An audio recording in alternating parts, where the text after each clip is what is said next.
Okay, so I have the well in the center where the eggs are, and I have all the flour around the outside. And what I'm going to do is I'm going to start by whisking and breaking up these eggs into the center. Intentionally living, intentionally eating, intentionally growing where we are. Welcome back to the Padilla Family Homestead. I am working on dinner right now, and I thought I'd take you guys along with me. I'm going to make some gluten-free handmade pasta, and I'm also going to make a cheese sauce to go with it. Both of these are found in my Color Your Way gluten-free ebook. These will also be on my blog, so you can see that in the description below. So the first thing I need to do is weigh out my flour and egg mixture.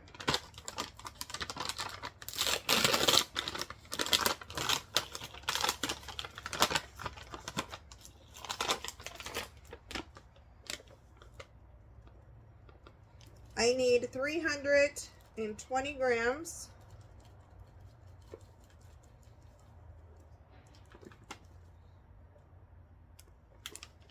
Just about of flour.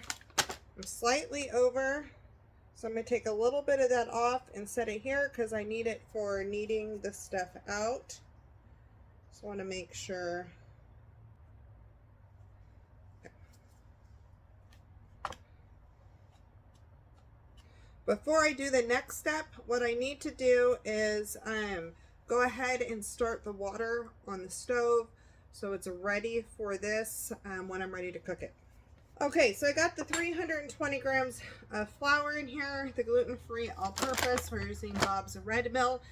This has xanthan gum in it already. If you are using a mix that doesn't have that, then you need to add that in it. So I'm going to go ahead now and add 220 grams of egg, and I just want to make sure I don't get any shell in it.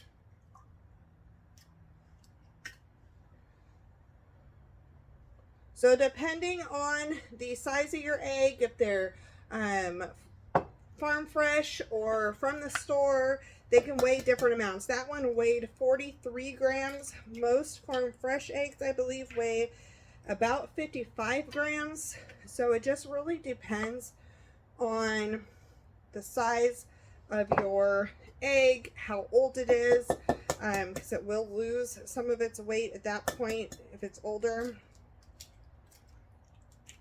So this will be 4 to 5 eggs.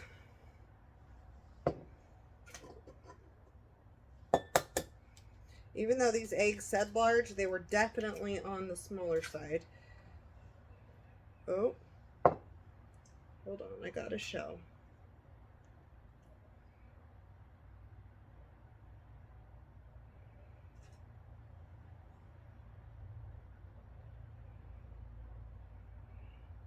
Actually, that's not shell. Okay.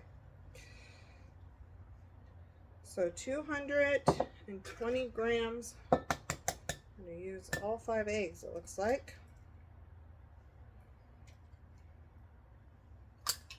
So on this last egg, I'm going to add the yolk first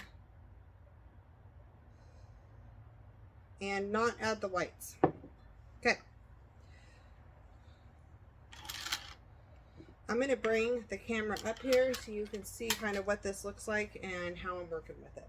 Okay, so I have the well in the center where the eggs are, and I have all the flour around the outside. And what I'm going to do is I'm going to start by whisking and breaking up these eggs into the center.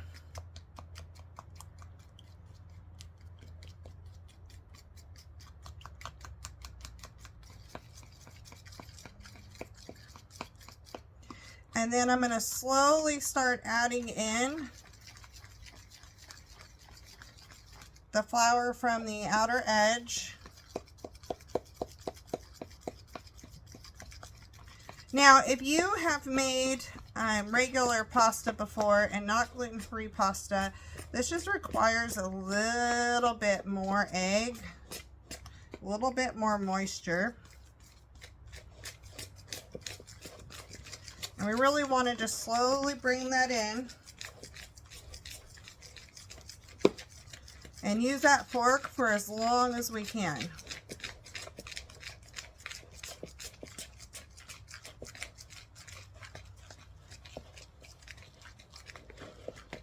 Woo! Get it all over me.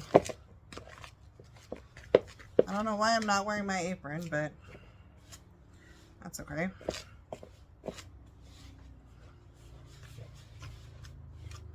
Okay, at this point I'm going to start pressing it in with the fork. So with normal pasta, it is the gluten that holds the pasta together. So when you're dealing with regular pasta, Italian pasta, you have two different types of pasta that are usually made in Italy. You have one part of Italy grows hard wheat or winter wheat, and then the other part of Italy grows soft wheat. And so soft wheat and hard wheat have different types of gluten content, and they will you need to treat them differently when you're making pasta. So hard wheat has much more gluten in it, so you actually use water with hard wheat. And then with soft wheat, you use eggs to create that extra, have it hold together. And so since we're using gluten-free flour that doesn't have any gluten, right, we're going to treat it more like a soft wheat and do the eggs, but it needs just that little bit more moisture. And then the other thing is it needs that xanthan gum in it that helps it bind together for it to stay together and give the same kind of texture and chew that a pasta with gluten would have. So it's just mixed, so we're good here.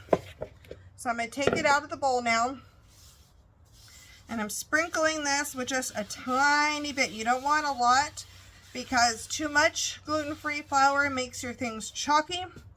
So we want just a little bit down, and we are going to, ooh, I pushed you guys away. And we're going to knead this. And we just take it, and we take the palm of our hand, and we're pushing out, folding it back over, pushing out, and kind of doing that over and over again. And you're going to do this for about 5 minutes. And you're going to see it kind of start to change texture. Right now it's very Play-Doh-ish. There's not really a shine. And it's still like, I don't know, it really looks Play-Doh-y to me. So we're going to go over this, and we're going to keep doing it for 5 minutes. If you can't handle kneading this by hand because of a physical issue, then you should be able to do this in a mixer with the dough hook. I just haven't tried it, but I don't see why it wouldn't work. The point is that this dough needs to be kneaded for the 5 minutes. I really like kneading it by hand, even though it kind of messes with my neck. I like to feel the change of the texture and know when it's ready to go.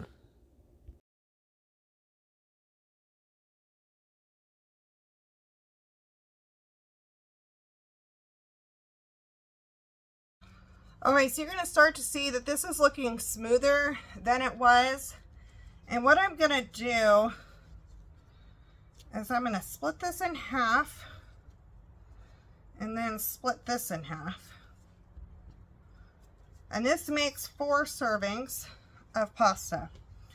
So each one, I'm going to keep working just a little bit more, creating that ball.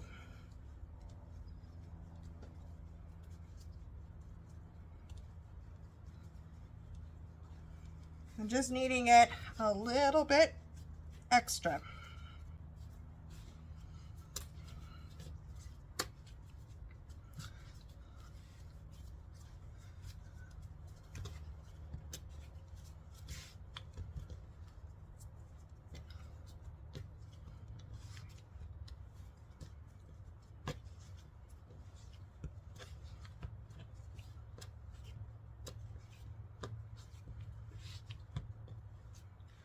Okay. Turn that into a ball, and then I'm going to do each one of the next ones, and I'm just going to set this here off to the side and let it rest while I do the next ones.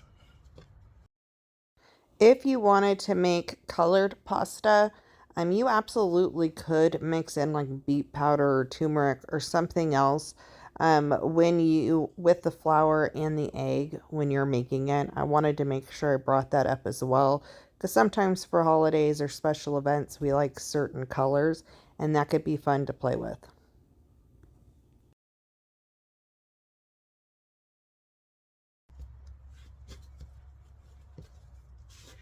Okay, the last one. So when we're done rolling these out, you have a choice. Either we're going to work them all, or you are going to put these in a baggie in the fridge for future use.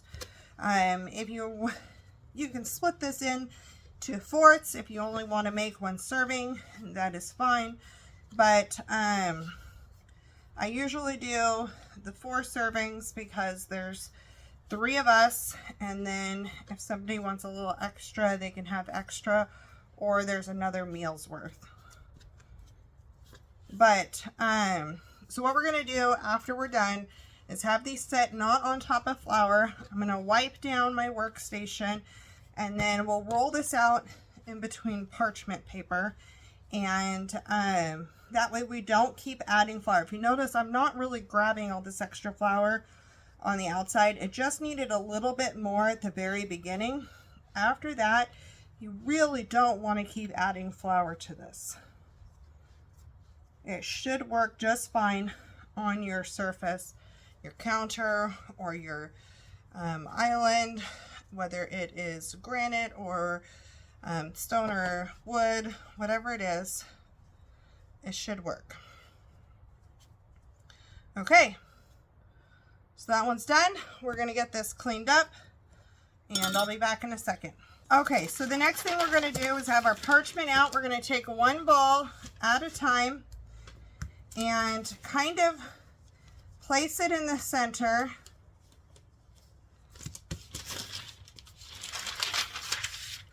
And start to roll it out.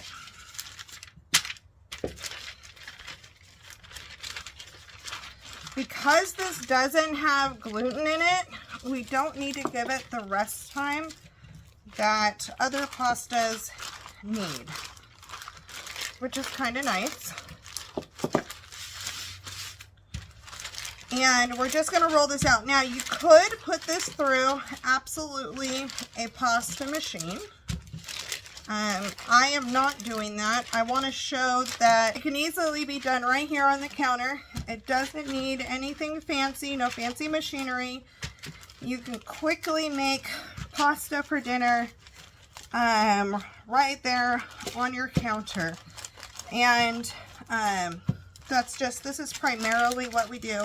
I do have a pasta attachment for the KitchenAid, and I do have a hand crank pasta machine. The other reason why I'm not using those is you don't really wash those, and I've used those to make gluten pasta, and my daughter does not handle cross-contamination well right now, and so I'm not going to risk having it go through there and have gluten flour residue on it. That's just my choice.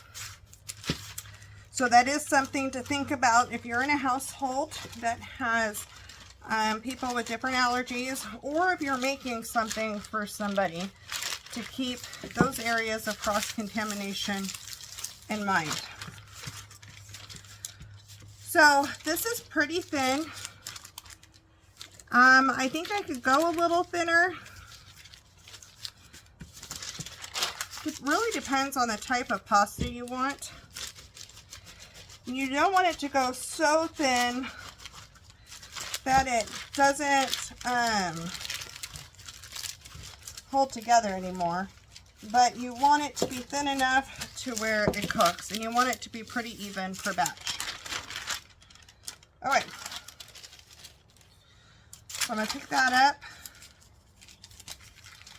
and I'm going to go ahead, because I don't want to cut on the parchment paper and actually ruin the parchment paper for the next roll, because I have 4 more batches here. I'm not going to push this down really hard, but I'm going to take this little doohickey. You could take a knife, you could take a pizza cutter, whatever. If you want rippled edge pasta, you can do that. Straight edge pasta, you can do that. And I'm going to go ahead and just cut this right here on the island. Now, if you're concerned about leaving marks, because this can leave marks, leaving marks on your island or your counter, then you can put down the parchment paper over a cutting board. You can do whatever you want with that. This is a butcher block, and I use it for all this stuff, so it doesn't bother me when I leave marks like that.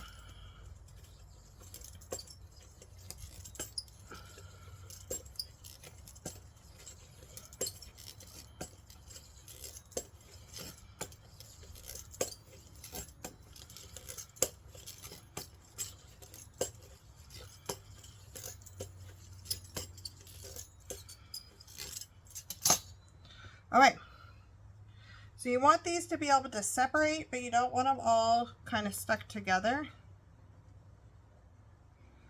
So this is one person's serving for dinner. I'm going to go ahead and my pasta water is just about done, but I need to get started on my cheese sauce really fast. That way the first person whose pasta's done, they can just have their pasta with sauce right away. So I'm going to let that water keep boiling, and I'm going to switch over to the cheese sauce because I feel like I really need to get that done. And we are going to need 2 cups shredded cheddar cheese. So I need to do that really fast. So I'm using a medium cheddar for this because this is the closest to that mac and cheese kind of flavor. I will say that you can do any combination of cheeses that you want. It's really up to you. It's a personal preference. But for tonight's dinner, I want to, and for this video, I want it to be as close to mac and cheese tasting as possible. My big grater is dirty right now, which kind of stinks. But I'm going to go ahead and get this grated up. I'm going to cut it smaller in grade chunks. And then I'll bring you in the kitchen and show you where we go next.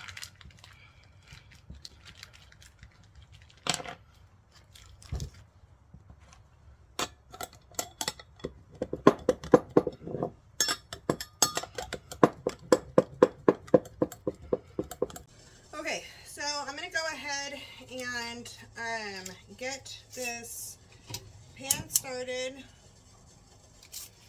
and put in 2 tablespoons of butter and let that start to melt down So I'm going to get that all kind of melted down.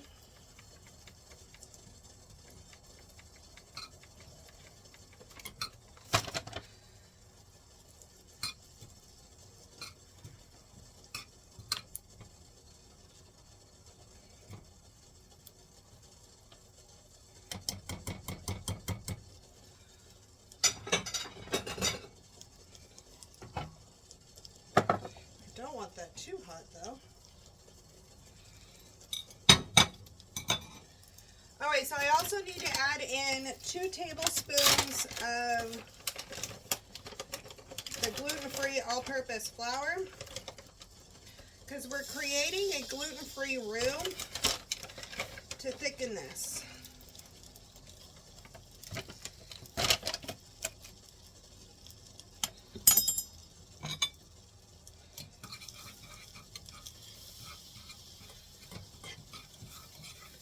I'm also going to add in about 1/8 of a teaspoon of salt.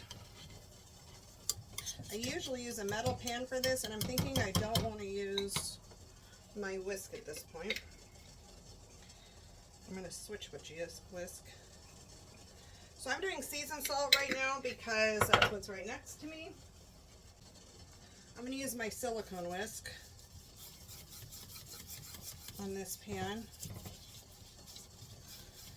So seasoned salt is just peppers with salt.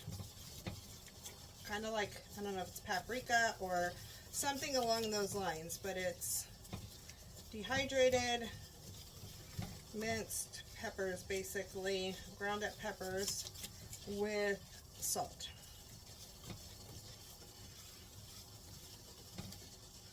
So it's starting to foam. We want this to kind of thicken up a little bit. I'm actually going to add a little bit more because I left some in my measuring spoon. If this fails to thicken for you, I have another way for you to thicken it. I'm using arrowroot powder afterwards and not at this point. But this should work. It's worked perfectly fine for me. So it just takes a couple of minutes to let it heat up, do its thing, start to thicken.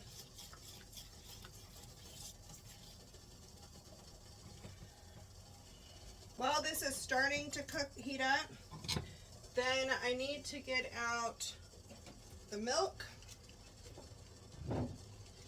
and get that ready. So it's going to be 2 cups of whole milk. If you don't have whole milk, you can use like non-fat, half non-fat and half like heavy whipping cream. That would be fine.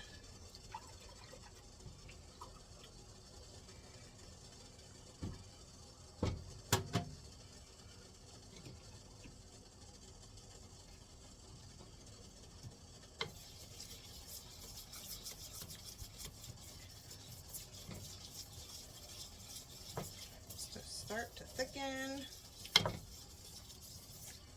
Your heat should be on medium, and I had it down at low medium, so I just turned it up. Help if I followed my own instructions.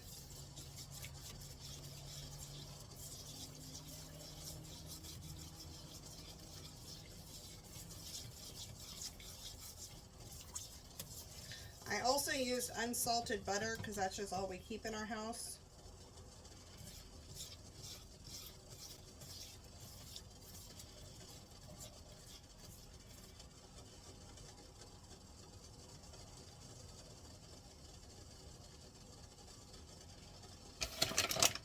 I feel like I didn't measure right.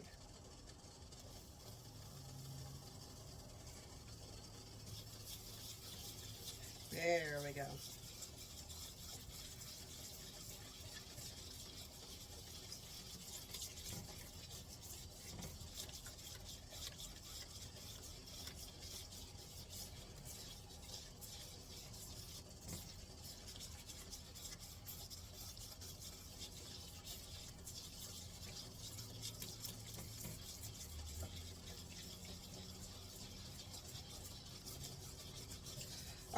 So this is thickening in here.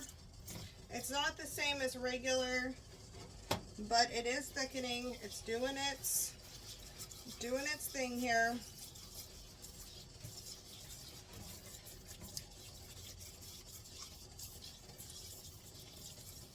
So I'm going to pour in the milk, and what's going to happen is that roux that you started to make kind of seizes up in clumps, and that's okay. This tells me it was thickening. So I need 1 more cup.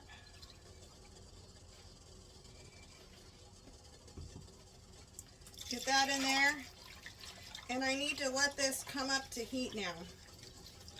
At this point, I'm going to go ahead and put the pasta in the water over there and let it start to do its thing, because this should start to come together within a few minutes.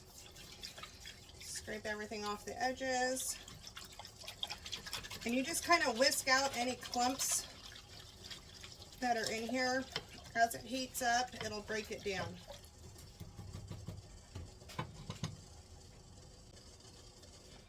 Alright, so I'm going to start to put this pasta in here.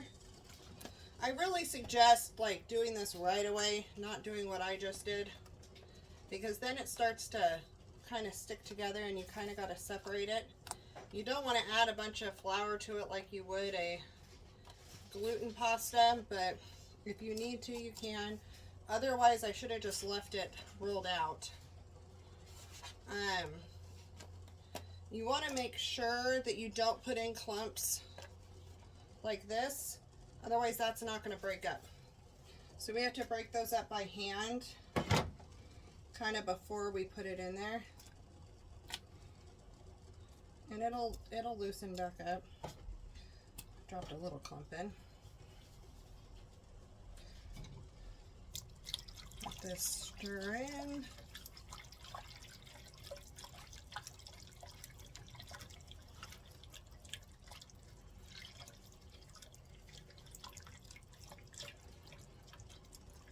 You need to bring this to a slow boil now. You don't want to walk away during this. And you need to be whisking frequently. That way you're not burning things on the bottom of the pot, because things will burn.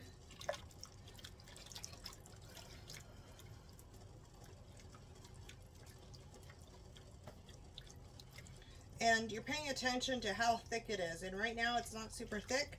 We're going to wait for it to start thickening up.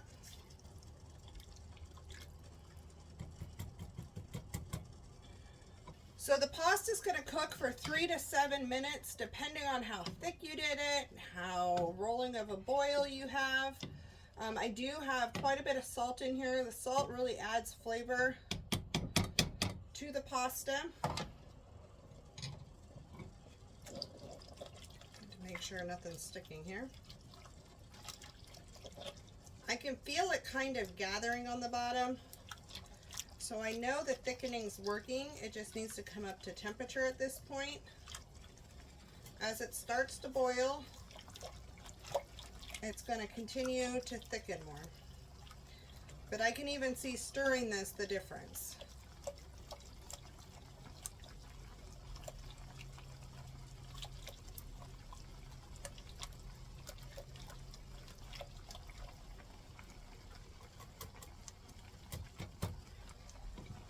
And then what I like to do is I like to kind of push this in, kind of stir it around, make sure all the sides, make sure I'm breaking up anything that's kind of stuck together. Make sure it gets totally cooked. It's almost done.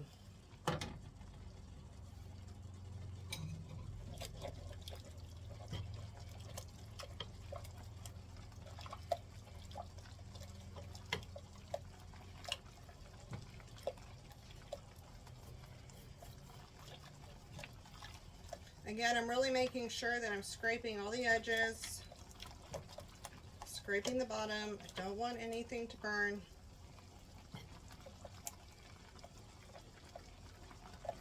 And you see specks in it right now because I had that seasoned salt, so it adds the color.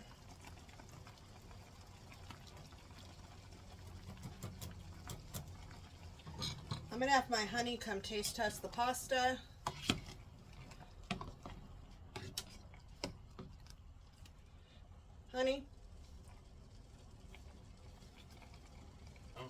Can you taste test? Do you think this is done? Let's throw it. No. It sticks.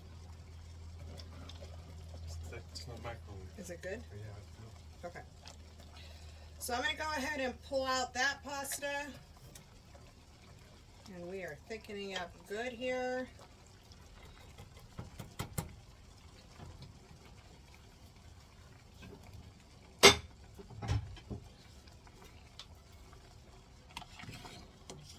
I'm just going to scoop and drain right here. I got this particular one at Hobby Lobby, the scoop, but I've gotten some from Pampered Chef. It's any slotted strainer spoon will do. I got this when it was like 75% off or 90% off in the spring section at Hobby Lobby, so I think I spent like $1 on it. If that.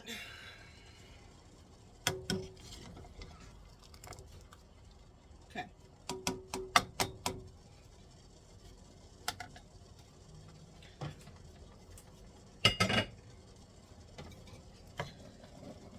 Okay, we are thickening it up pretty good here. Definitely thickening. So I'm going to go ahead and I'm going to add in a pinch of black pepper. And I'm going to add in all that shredded cheese.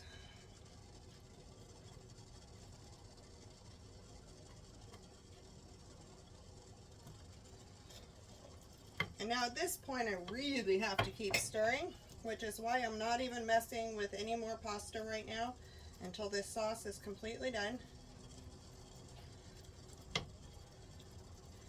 And that's going to melt in and create a nice, creamy, cheesy sauce that is absolutely delicious. I had a couple bigger pieces of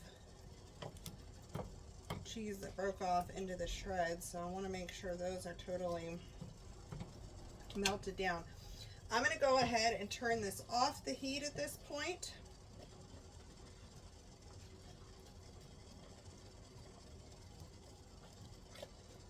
And I am going to plate up. I'm going to taste it first. It should be ready. Look how thick that is. It's so good. That's good. Right. So I'm going to scoop this onto my daughter's pasta.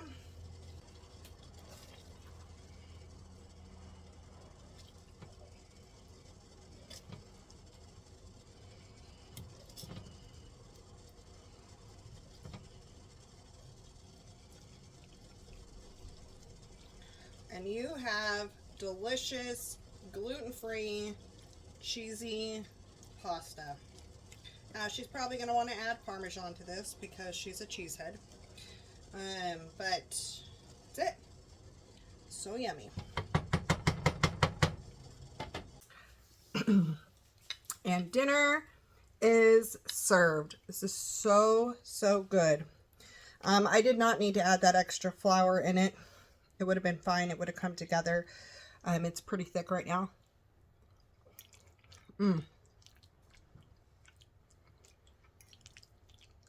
If you're a super cheese lover, you can add even more cheddar.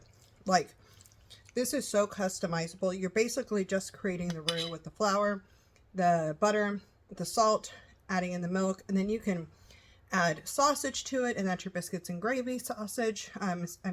Biscuits and gravy. You add cheese to cheese to it, and you have a mac and cheese style cheesy pasta. It's just super good. The pasta's good. The thinner you roll it, the better it's going to be. Make sure it cooks all the way through. You'll taste test it and know what it's going to look like. If you've overcooked it, it kind of gets a little grainy. So you'll figure that out. This is not grainy. It's very good. So I'm going to go eat my delicious pasta that I don't even care that it's gluten-free. It's so yummy. And then I'm going to go have my dinner, clean up, and we'll see you guys on the next video.